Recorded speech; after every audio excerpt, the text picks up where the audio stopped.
Praise the Lord. ஆண்டவரும் அருமை இரட்சகருமாகிய இயேசு கிறிஸ்துவின் நாமத்தில் நான் உங்களை வாழ்த்துகிறேன்.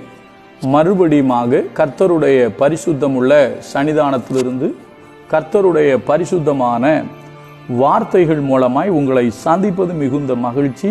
ஆண்டவருடைய பெரிதான கிருபையினால இந்த வாரம் நம்ம தியானிக்க ஆரம்பித்திருக்கிற காரியம், வித்தியாசமான பெயர்களை கொஞ்சம் வித்தியாசமாக தியானிப்போம் அப்படின்னு சொல்லி நம்ம பார்த்தோம். நேற்றைய தினத்தில் லூஸ் என்கிற ஒரு பட்டணத்திற்கு பெத்தேல் என்கிற பெயரை யாக்கோபு சூட்டினார். அந்த பெயர் உள்ள ஊரிலிருந்து ஒருவன் புறப்பட்டு போய் மறுபடியும் ஒரு பட்டணத்தை கட்டி அதுக்கு லூஸ் என்று பெயரிட்டான். நான் அதை நம்மோடு பொருத்தி பார்த்தோம். நம்மை, அதாவது ஒருவேளை எகிப்தில் இருந்த நம்மை, இருளில் இருந்த நம்மை, பாவத்தில் இருந்த நம்மை பரிசுத்தவான்களாகும்படி கர்த்தர் நம்மை அழைத்தார். நாம் இப்பொழுது பரிசுத்தவான்கள். இன்னொரு பேர் நமக்கு உண்டு, அறிவுள்ளவர்கள், தேவனுடைய பிள்ளைகள். அப்போ தேவனுடைய பிள்ளைகளாகிய நாம் மறுபடியும் பழைய வாழ்க்கைக்கு போய்விடக்கூடாது என்கிற அர்த்தத்தில் நம்ம நேற்று பார்த்தோம். இன்னைக்கு இன்னொரு வித்தியாசமான ஒரு ஊருடைய பேரை நம்ம பார்ப்போம். வாசிக்கிறோம் பாருங்க. எசேக்கியேல் தீர்க்க தரிசன புஸ்தகத்தில் 30வது அதிகாரத்தில் 14, 15, 16 இந்த 3 வசனங்களில் எகிப்து தேசத்தில் உள்ள ஒரு பட்டணத்தினுடைய பெயரை கர்த்தர் சொல்லுகிறார். அந்த பட்டணத்துக்கு பெயர் நோ. என்ன பேரு? நோ. ஆங்கிலத்திலையும் அது நோ என்று தான் எழுதப்பட்டிருக்கிறது. நான் ஆங்கிலத்திலையும் அதை பார்த்தேன். அது நோ, NO, நோ தான் போட்டிருக்கு. நமக்கு தெரியும் நோன்னா என்னது? வேண்டான்னு அர்த்தம், இல்லைன்னா இல்லைன்னு அர்த்தம். நோ. நான் வாசிக்கிறேன் பாருங்க. எசேக்கியேல் 30:14 பத்ரோஸை பாழாக்கி சோவானிலே தீ கொளுத்தி நோ பட்டணத்தில் ஆக்கினைகளை செய்து. என்ன பட்டணம்? நோ பட்டணம். அடுத்தது, எகிப்தின் பலனாகிய சீனில் மேல் என் உக்கிரத்தை ஊற்றி நோ பட்டணத்தின் ஏராளமான ஜனத்தை சங்கரிப்பேன். வார்த்தையை பாருங்க. என்ன பட்டணம்? நோ பட்டணம். சரியா? எகிப்தில் தீ கொளுத்துவேன், சீன் மகாவேதனை அடையும், நோ பட்டணம் தகர்ந்து இடிந்து போகும், கோப்புக்கு தினந்தோறும் நெருக்கங்கள் உண்டாகும். சரி, என்ன பட்டணம்? நோ. நோன்னா வேண்டாம், இல்லைன்னா இல்லை அப்படின்னு அர்த்தம். சரியா? இப்போ நோ வித்தியாசமான பேர். நான் ஏற்கனவே சொன்னது போல லூஸ் என்கிற வித்தியாசமான பேர்ல இருந்து நம்ம கொஞ்சம் சில விஷயத்தை கற்றுக்கொண்டோம். அதே போல நோ என்கிற வித்தியாசமான பேர்ல இருந்து நம்ம ஒரு சில விஷயத்தை கற்றுக்கொள்வோம். என்ன அப்படின்னு கேட்டீங்கன்னா, நம்முடைய வாழ்க்கையில ஒரு சில விஷயங்களுக்கு நம்ம நோ சொல்லணும். இன்னைக்கு நிறைய கிறிஸ்தவங்க நோ சொல்றதுக்கு தவறிடுறாங்க. நீங்க நோ சொல்ல வேண்டியதுக்கு நோ சொல்லணும், எஸ் சொல்ல வேண்டிய விஷயத்துக்கு நீங்க எஸ் சொல்லணும். அப்போ உங்க வாழ்க்கையில சில தீமைகள் வரும்போது கர்த்தர் சொல்வாரு, நோ, அங்க போகாத அப்படிம்பாரு. நான் வேத வசனத்தின் அடிப்படையில் பேசுறேன், எடுக்காம சொல்றேன், கவனிங்க. யோசேப்ப போத்திபாருடைய மனைவி நித்தம் அவனை சங்கடப்படுத்தினாள். அதாவது தன்னோடு கூட பாவத்துக்கு உடன்படும்படி அவளை வற்புறுத்தினாள். ஆனால் யோசேப்பு சம்மதிக்கவில்லை. யோசேப்பு சொன்னதெல்லாம் நோ, நான் தேவனுக்கு விரோதமாய் இந்த பாவத்தை செய்ய மாட்டேன்னு சொல்லி அவன் பாவம் செய்வதற்கு நோ என்று சொன்னான். நீதிமொழிகள் 1 அதிகாரத்தில் போட்டிருக்கு, என் மகனே, பாவிகள் உனக்கு நயம் காட்டினாலும் நீ சம்மதிக்காதன்னு போட்டிருக்கு. அப்போ பாவம் செய்வதற்கு நாம் நோ என்று சொல்ல வேண்டும். சரியா? அதே போல கர்த்தரை விட்டு வழி விலகுவதற்கு நோ சொல்லணும். உபாகமோ 13வது அதிகாரத்தை நீங்க எடுத்து படிச்சு பார்த்தீங்கன்னா, அங்கு என்ன சொல்லப்பட்டிருக்கு? உங்களில் ஒரு தீர்க்கதரிசி எழும்பி வேறு ஒரு தெய்வத்தை பின்பற்றுவோம் வாருங்கள் என்று உங்களுக்கு சொன்னாலும், அங்கு ஏதாயிலும் அற்புதங்கள் நடந்தாலும் அந்த தீர்க்கதரிசியின் சொல்லை நீங்கள் கேளாதிருப்பீர்களாக. நீங்கள் உங்கள் தேவனாகிய கர்த்தருக்கு கீழ்ப்படுகிறீர்களோ இல்லையோ என்று உங்கள் தேவனாகிய கர்த்தர் உங்களை சோதிக்கிறார்னு போட்டிருக்கு. உபாகமோ 13 அதிகாரம் 1, 2, 3 நீங்க படிச்சீங்கன்னா உங்களுக்கு தெரியும். அப்ப என்னன்னா, அந்நிய தெய்வத்தை வழிபடுகிற காரியம், கர்த்தரை விட்டு விலகி போகிற காரியம் என்ன வந்தாலும் சரி, என் வாழ்க்கையில என்ன வந்தாலும் கர்த்தரை விட்டு தூர போக மாட்டேன்.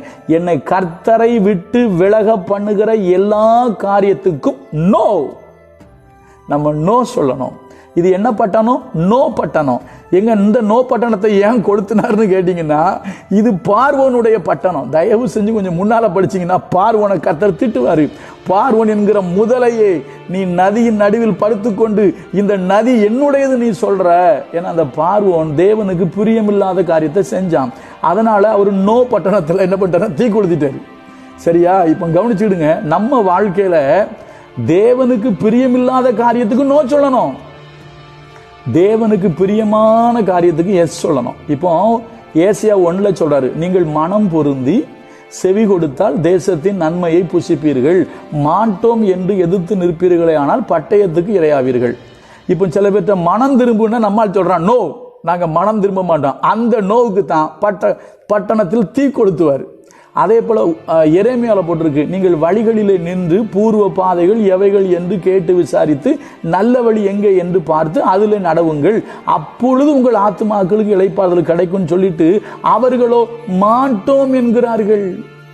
அப்ப ஆண்டவர் சொல்றாரு, நல்ல வழிக்கு போ, மனம் திரும்பு, பாவம் செய்யாத, பரிசுத்தமா வாழு, நேர்மையா வாழுன்னு சொல்றான். நேர்மையான வாழ்க்கைக்கு நம்மால் சொல்றான் நோ. மனம் திரும்புனா நோ, சர்ச்சுக்கு ஒழுங்கா போனா நோ, பைபிள் ஒழுங்கா படினா நோ. இது எப்படி? கர்த்தருக்கு கீழ்ப்படினா நோ, அதெல்லாம் முடியாது. அதெல்லாம் பழைய காலம், இப்பெல்லாம் கம்ப்யூட்டர் காலம். அப்படிலாம் கர்த்தருக்கு கீழ்ப்படினு அவசியம் இல்லைன்னு சொல்லி இன்னைக்கு கர்த்தருக்கு சில பேர் நோ சொல்லிக்கிட்டு இருக்கான். கர்த்தருக்கு நோ சொன்னா அங்க போட்டிருக்கு நோ என்ன ஆகுமா தெரியுமா? அதில் போட்டிருக்கு, நான் படிக்கட்டுமா? எப்படி? நோ பட்டணத்தில் ஆக்கினைகளை செய்து, சரியா, நோ பட்டணத்தின் ஏராளமான ஜனத்தை சங்கரிப்பேன், நோ பட்டணம் தகர்ந்து இடிந்து போகும். நீ கர்த்தருக்கு நோ சொன்னீன்னா ரொம்ப கஷ்டம். கர்த்தருடைய காரியத்துக்கு நோ சொல்லாதீங்க, கர்த்தருடைய வசனத்துக்கு கீழ்ப்படிங்க, கர்த்தருடைய காரியங்களுக்கு கீழ்ப்படிங்க, அதுக்கு நோ சொல்லாதீங்க. வேற விஷயத்துக்கு நோ சொல்லுங்க. ஃபாதர் ஒரு பாட்டு படிப்பா தெரியுமா?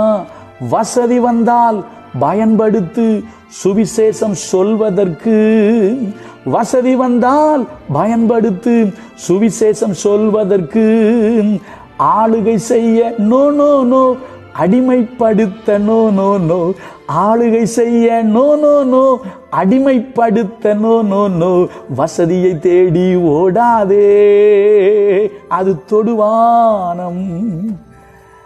பண ஆசைக்கு நோ சொல்லுங்க, பொருள் ஆசைக்கு நோ சொல்லுங்க, பாவத்துக்கு நோ சொல்லுங்க, தேவனுக்கு கீழ்ப்படுகிறதுக்கு எஸ் சொல்லுங்க.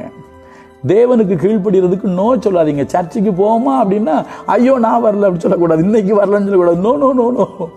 சில பேர் சொல்லுவோம், no no no no no, நமக்கு டைம் இல்லை, நோ நோ நோ நோ, ஒரு ஜோம் ஒண்ணுமா, no no no no, time இல்லை, டைம் இல்லை, ஒரு ஜோபெல்லாம் வேண்டாம், போலாம் போலாம். ஐயா, இப்படி நீ நோ நோன்னு சொல்லிக்கிட்டு இருந்தா பிரச்சனை வரும். நான் ஒன்று சொல்லி முடிக்கிறேன்.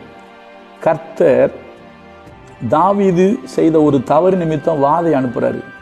அப்போ மனஸ்தாபப்பட்டு சொல்றாரு, போதும் நிப்பாட்டு, தூதன் பட்டயத்தை நீட்டிட்டு இருக்காரு, போதும் நிப்பாட்டு அப்படின்னு சொல்லி அவனை சொல்லுவாரு, நிறுத்துப்பா, போதும் போதும், நோ நோ நோ, போதும், நீ போதும், நீ செய்யாத. இன்னொன்று சொல்றேன், மல்கியால ஒரு வசனம் இருக்கு, கர்த்தர் கடிந்து கொள்வாராம், உங்கள் நிமித்தம் பூமியின் கனிகளை கெடுக்கிறவைகளை கடிந்து கொள்வேன் அப்படிங்கிறாரு. படிக்கிற மல்கியா 3வது அதிகாரம் 11ஆம் வசனம், அதில் போட்டிருக்கு, பூமியின் கனியை பட்சித்து போடுகிறவைகளை உங்கள் நிமித்தம் கண்டிப்பேன், அவைகள் உங்கள் நிலத்தின் பலனை அளிப்பதில்லை, வெளியில் உள்ள திராட்சை கொடி பலமில்லாமல் போவதும் இல்லை என்று சேனைகளின் கர்த்தர் சொல்றாரு. அப்போ உங்களுக்கு எதையெல்லாம் சேதத்தை கொண்டு வருதோ, உங்க வாழ்க்கையில சேதத்தை கொண்டு வருகிற காரியங்களை பார்த்து சொல்லுவாரு, நோ, கிட்ட வராதப்போ. வசனம் அப்படிதான் சொல்லுது, தயவு செஞ்சு படிச்சு பாருங்க. பூமியின் கனிகளை பட்சித்து போடுகிறவைகளை உங்கள் நிமித்தம் கண்டிப்பேங்கிறாரு. இப்ப என்ன அர்த்தம்? நில்லு, வராதங்க, போ. சொல்ல கர்த்தரால முடியும். நம்ம பாவத்துக்கு நோ சொல்லி, பரிசுத்தத்துக்கு எஸ் சொல்லி, தேவனுக்கு பிரியமானதுக்கு எஸ் சொல்லி, தேவனுக்கு பிரியம் இல்லாததுக்கு நோ சொல்லி வாழ்ந்தோம்னா நமக்கு வருகிற பிரச்சனைகள், நமக்கு வருகிற போராட்டங்களை கர்த்தர் தடுத்து சொல்லுவாரு, நோ, இங்க வராத, நோ என்ட்ரி அப்படின்றாரு. நோ என்ட்ரி யாருக்கு? சத்ருக்கு அவர் நோ என்ட்ரின்னு சொல்லிடுவாரு. சத்ரு நம்ம கிட்ட நினைச்ச முடியாது, வர முடியாது. நாளைக்கு இன்னொரு வித்தியாசமான பெயரை பார்ப்போம். அதனால மறுபடியும் சொல்றேன், பாவத்துக்கு நோ சொல்லுங்க, பரிசுத்தத்துக்கு எஸ் சொல்லுங்க. சரியா? தேவனுக்கு பிரியமான காரியத்துக்கு எஸ் சொல்லுங்க, தேவனுக்கு பிரியம் இல்லாத காரியத்துக்கு நோ சொல்லுங்க. அப்படி வாழ்ந்து பழகி பாருங்க, உங்க வாழ்க்கையில உங்களுக்கு விரோதமாய் வருகிற காரியங்களுக்கு கர்த்தர் நோ என்று போட்டுருவார். கர்த்தர் நல்லவர், அவர் கிருபை நம்மில் என்றும் உள்ளது. God bless you.